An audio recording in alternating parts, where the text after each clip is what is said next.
If you think rough days are bad, try spending a year in the clutches of something unholy and coming back wagging your tail like it never happened. What you're about to hear isn't your average game of fetch. It's a full-on descent into darkness. And when this pooch came home, he didn't just bring fleas, he brought hell. This is the terrifying, true-ish tale of the dog that dug up hell. Buckle up, hens and roosters, because this one's gonna leave you clucking scared. In the summer of 2018, the Wilcox family, Peter, Ellen, and their two kids Max and Layla, lived in a modest ranch-style house nestled in the thick tree line outside the Oregon town of Summerlin Bluff.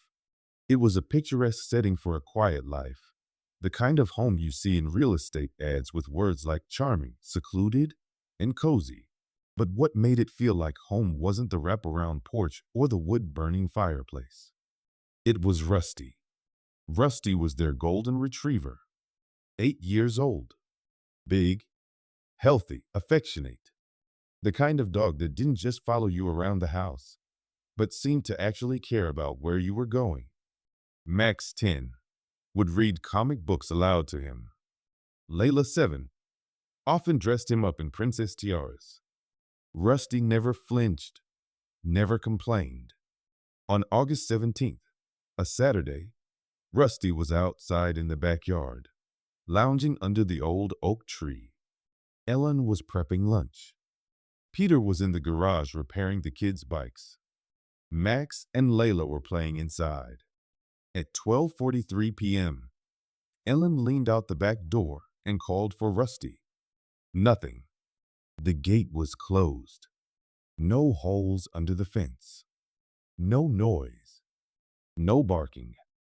Just an empty patch of grass and the faint rustle of wind in the trees. Rusty was gone. They searched the neighborhood, talked to every neighbor, put up flyers. They called the local animal shelters, veterinarians, police department. They even posted on a Reddit board for lost dogs in Oregon. Weeks passed, then months. Max stopped sleeping in his bed. Layla began wetting hers. Ellen fell into a quiet, hollow routine, constantly checking the back porch, sometimes in the middle of the night. And then the dreams began. Peter started waking up at exactly 3:17 a.m. every night. The same dream. Rusty standing at the edge of the forest behind the house, his mouth wide open, like he was howling. But there was no sound. His eyes weren't Rusty's warm brown. They were pitch black. It escalated quickly. Shadows where there shouldn't be shadows. The sound of nails scraping against the outside walls. Strange smells. Sulfur. Burnt wood. Decaying flowers. Peter set up trail cams along the forest edge. They captured nothing. But the next morning, all the cameras had been turned around, facing the house. Exactly 1 year to the day after Rusty vanished, August 17, 2019, Peter pulled into the driveway to find his daughter standing in the doorway, frozen. "Daddy." Rusty came home. Rusty stood in the living room, skinny, ribs showing. His golden coat was dull, streaked with what looked like soot. His eyes, still brown, but deeper, like something swimming just beneath the surface. Ellen dropped to her knees, sobbing. Max tackled him. Layla laughed for the first time in months. Rusty licked them. His tongue was rough, too rough, and dry. His breath smelled like soil and ash. But Peter said nothing, just watched.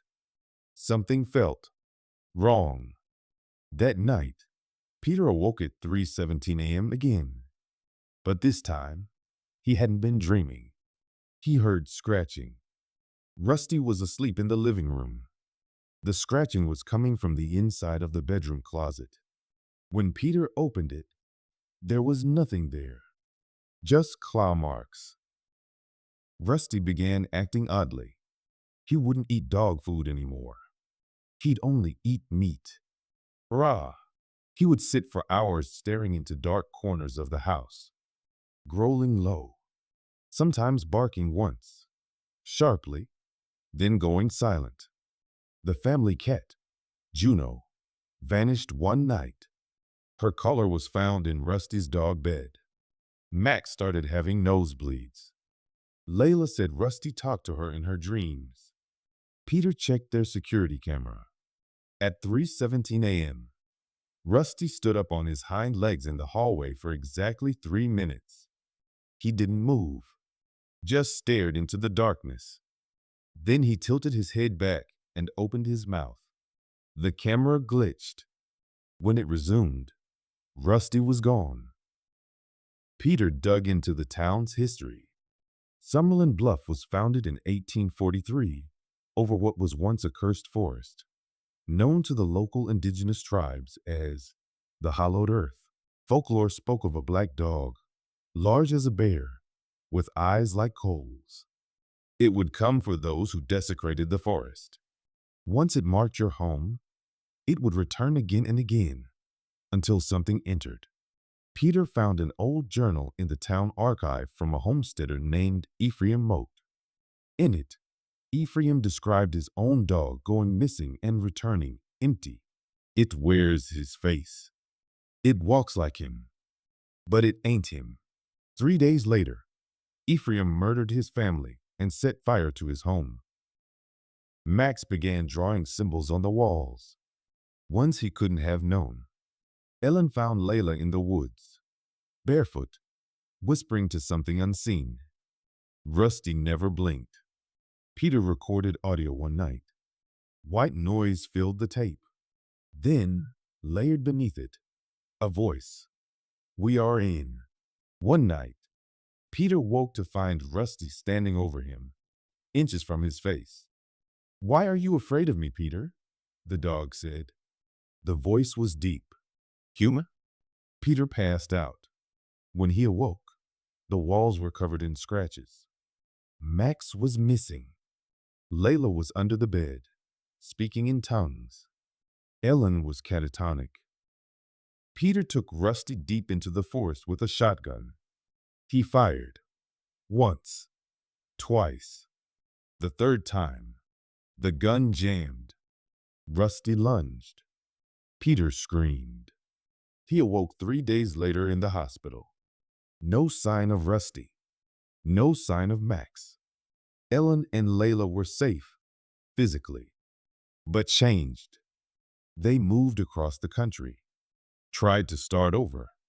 But every night, at 3:17 a.m., Peter hears scratching from the closet, the basement, the ceiling. He doesn't own a dog anymore, but something is still trying to come inside. And there you have it, folks. A rough reminder that not every good boy comes back good. If you ever hear scratching at the door in the middle of the night, maybe don't open it. Or at least make sure it doesn't come in wagging a tail and dragging the smell of brimstone behind it. Because this time, the dog didn't just come home, he clucked up everything. Until next time, keep your beaks clean, your coops